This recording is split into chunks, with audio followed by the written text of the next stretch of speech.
Hi friends, Tracy here from the Sewing Channel. Welcome back, and if you're new here, welcome.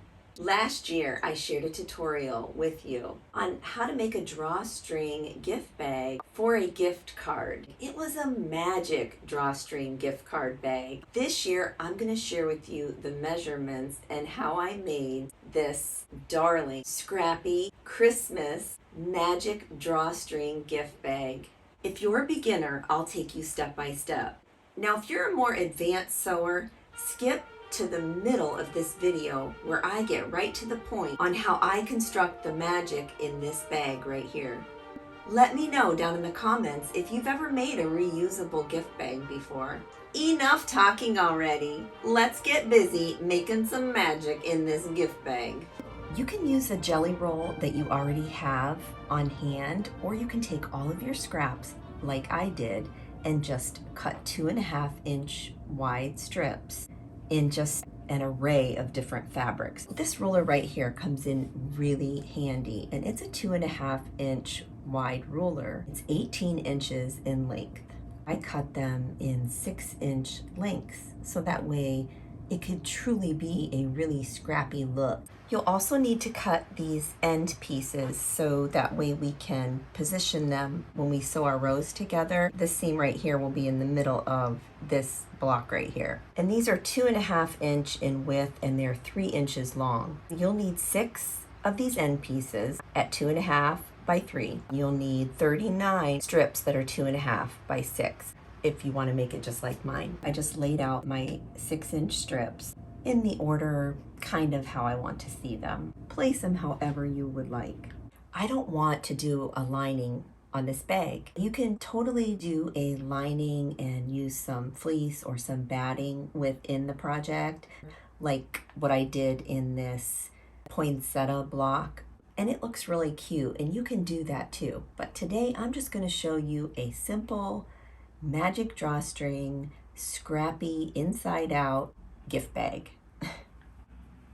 Wrong sides together on these strips. And you might remember this from my inside out jelly roll strip quilt. That was really fun. You can catch the link in the top right hand corner here. Well, I'm going to be sewing these wrong side together so I have exposed seams. And I'll do that not only when I connect them here, but also as I go down the rows. So that way on the inside, it'll be all nice and clean and I will not have to have a lining in this bag. And you know, I always say, the party's always on the outside, so no worries about the inside on this one. Let's take this over to the sewing machine and we'll start to connect our rows wrong sides together.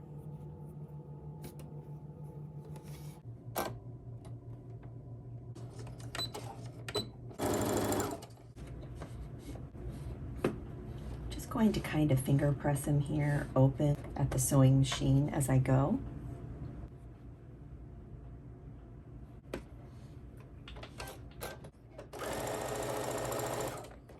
Here are the strips, what they look like after I've sewn them wrong sides together.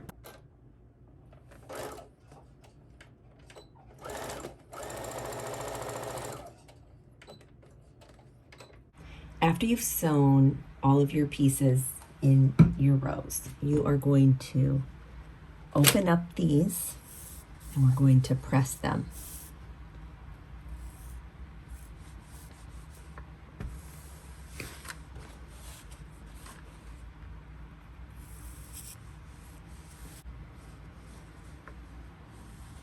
Do this to all of your seams before you connect the rows together. And after you sew each row together, you're also going to press this seam, the long one, right across here, open.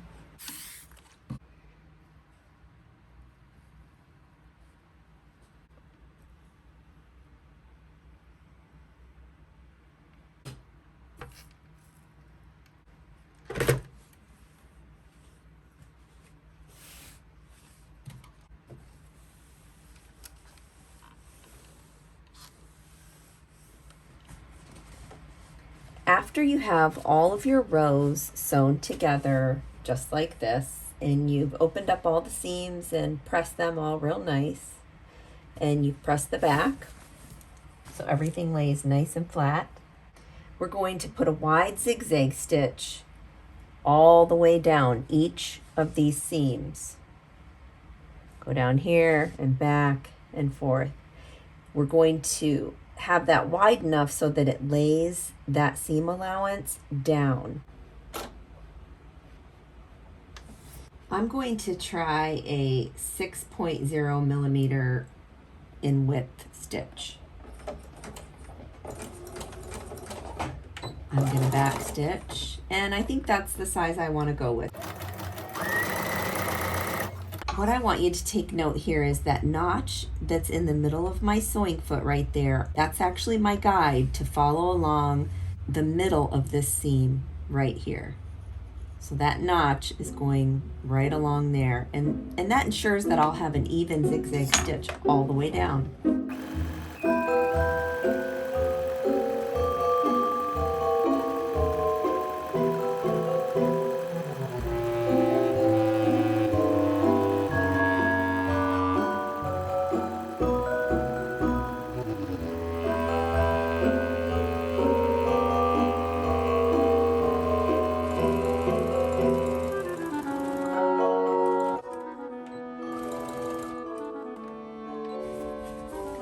So I hope you can see that zigzag stitch all along there. Nothing fancy, it's just going to hold these pieces back for us so that way that part right there, the very edge, will shred and fray. So continue doing your zigzag stitch down all of the other rows. Once you get your zigzag stitch on there, go ahead and fold it right in half. Now what we're going to do is just square this off and make this side straight. I should have probably cut these at 3 1/4 inches, so hopefully you guys catch that in the beginning. I'll go ahead and make a note of it in the description box as well with all of the measurements for today's project. What I do is just find the shortest one along here and just line it up. I line this area up, make sure this side's nice and straight.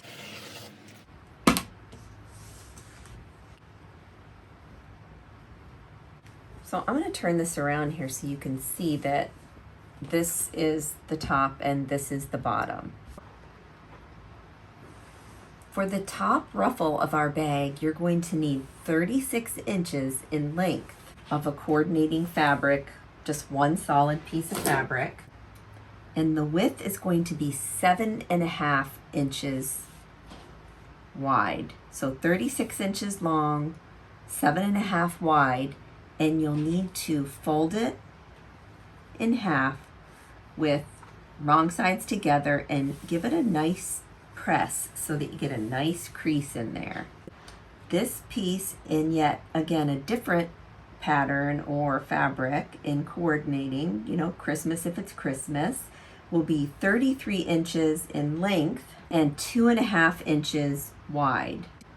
So 33 inches long, 2.5 inches wide. And then what I want you to do is fold this one in half, give that a press, open up your ends, and I want you to fold once, fold twice, about 1/4 to 1/2 inch there folded. Give that a press, close it back up, and press it down again, making sure that that's creased nicely there. And you'll want to do the same thing on this side. Fold in once, fold in twice, give it a good press, fold in half, and recrease that. So you have these two sides are nice and creased, and the middle's creased. Now, if you didn't make your scrappy like you see I did here, what you will need is one piece of fabric in whatever print you choose, 32.5 by 14.5. And that's what my piece ended up being. And again, I will list all the measurements in the description box, so no worries. This is the top of the bag and this is the bottom of the bag. I want you to take your 7.5 inch strip and open it up, just like that. So right side is facing up. Then I want you to take your sheet of either scrappy fabric or one sheet of fabric. I want you to lift it up onto Move this down for you. Lift it onto this fabric so the wrong side here is touching the right side, and that's open.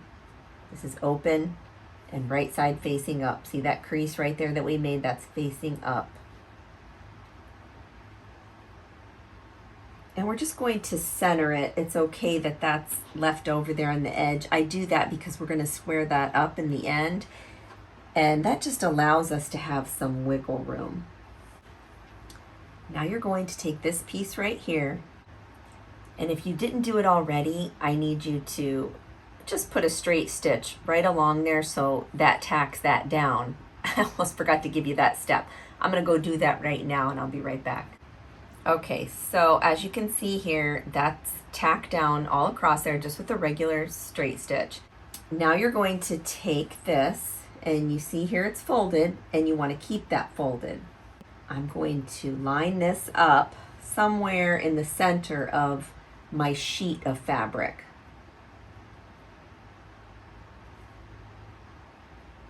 And you should have roughly about, 3/4 of an inch left on the edge there, right here.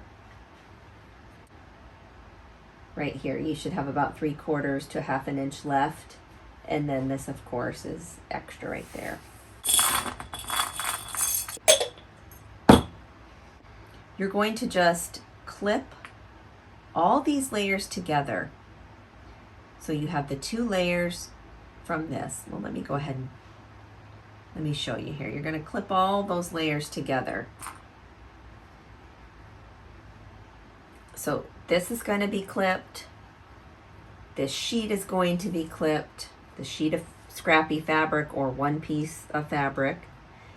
And then you'll have actually 2 layers of this that are getting clipped right now.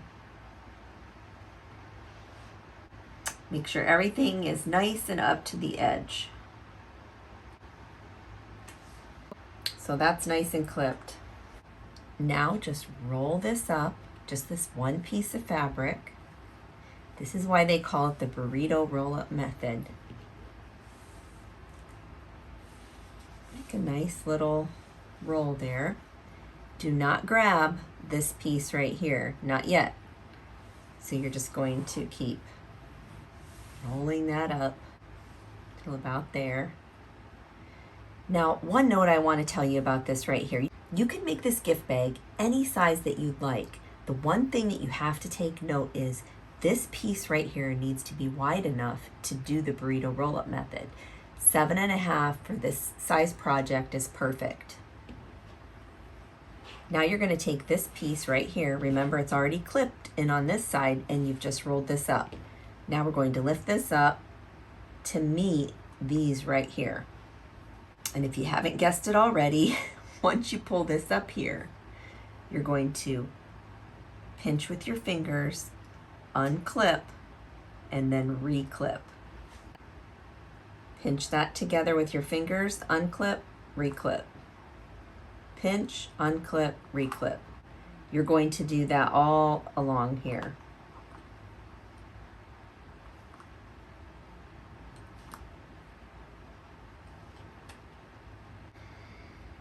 The reason we put so many clips in is because we don't want anything to shift within this seam right here. It's really easy to do when you have multiple fabrics all together. Now everything is clipped nice and secure. I'll flip it over and you can see there everything is nicely clipped. Now it's time to take this over to our sewing machine. We're going to sew a 1/4 inch seam allowance all the way down, being sure to grab all of these layers within this burrito all the way down. Since this is pretty long right here, I just drop it right between my legs and send it through the sewing machine, and it works out great.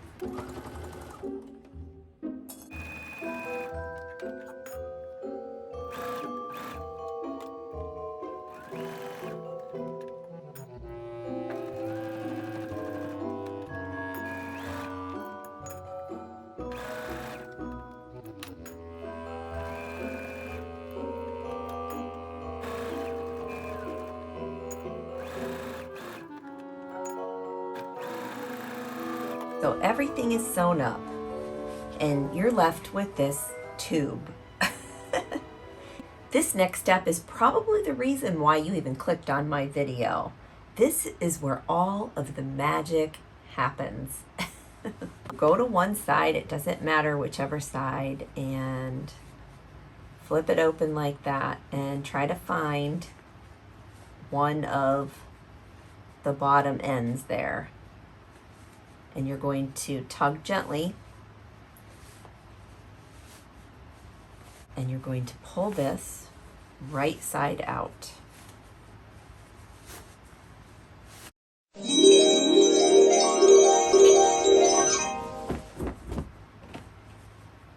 You end up with no seams exposed where you connected these pieces.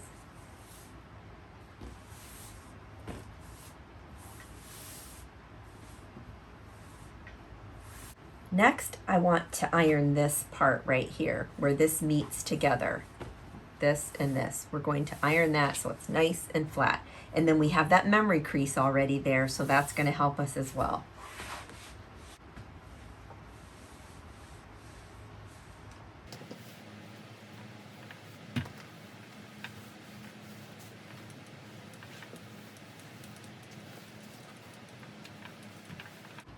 Before we go any farther, what I want you to do next is see this flap right here?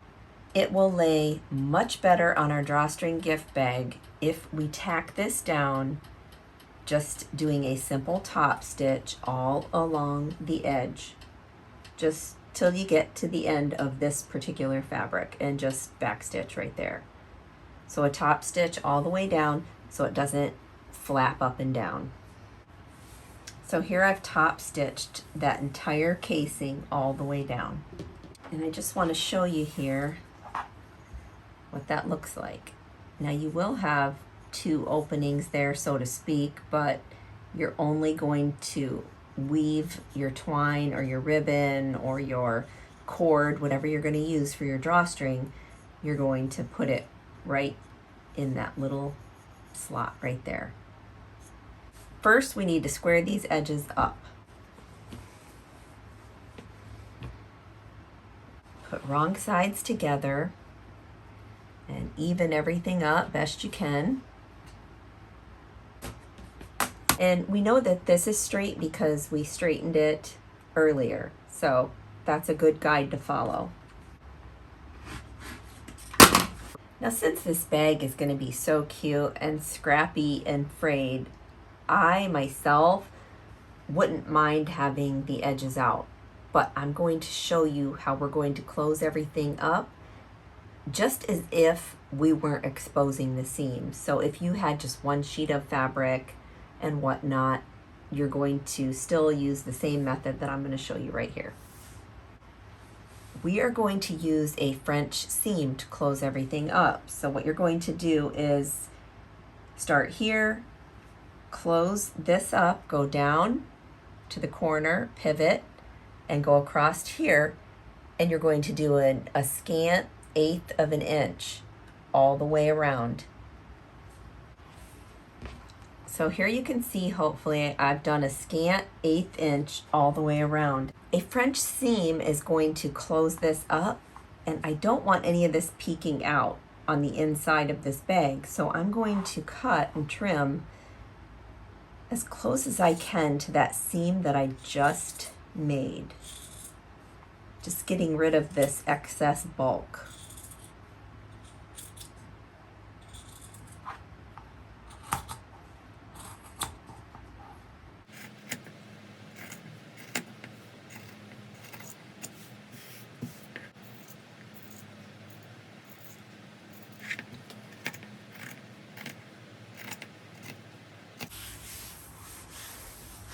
Next, you're going to turn it inside out.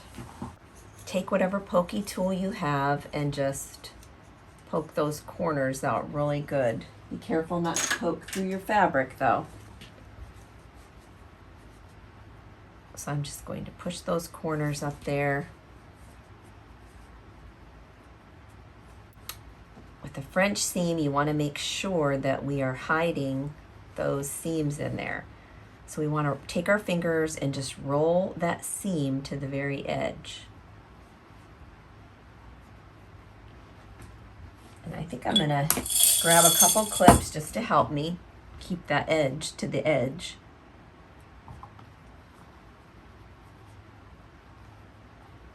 See, because it has a tendency to tuck back in, and we don't want that.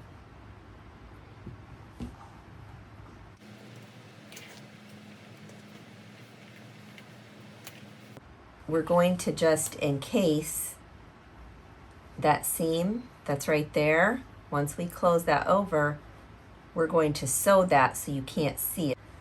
So let's take it to the sewing machine and I'll meet you right back here. So you can see here that I have that all encased nicely. And now we're going to turn it right side out. So you can see here, there's that seam enclosed. I could have probably grabbed a little bit more on this side, but that's okay. Nobody's gonna see that because it's a little uneven. I have a lot left over here, but no biggie. I mean, this bag is so darling so far. So I've decided that I would like to put this twine that I had in my stash. I never use it, and I thought that would be perfect for this Christmas gift bag. So we need to get this twine in there. I made this myself. It's just a plastic, one of those plastic reusable straws. I drilled a hole in it and put one of my safety pins right there.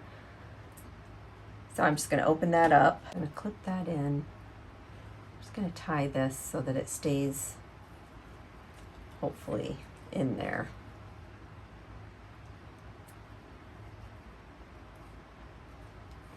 Then I'm going to take this end, and remember, I'm going to put it right between those two same fabrics. I'm not going to go under to the bottom fabric. I'm going to go right inside of that little tube we made.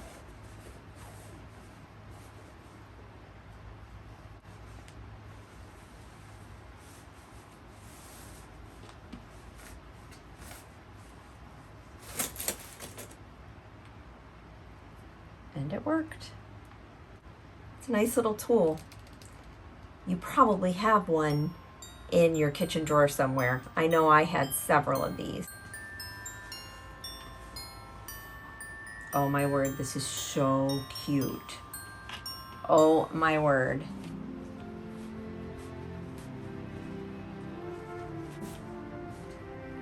Oh my goodness. Oh my word, this is so darling, I can't even stand it.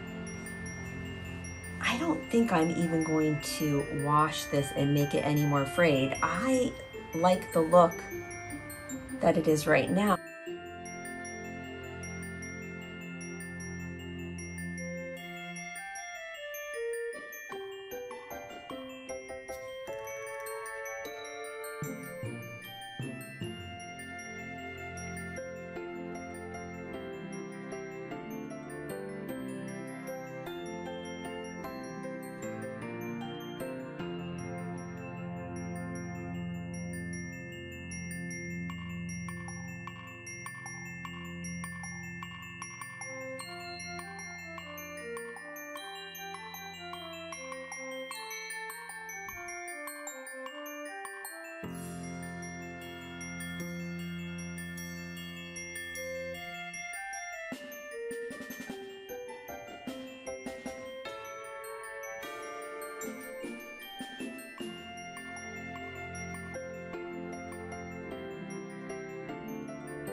Until next time on the Sewing Channel, take care.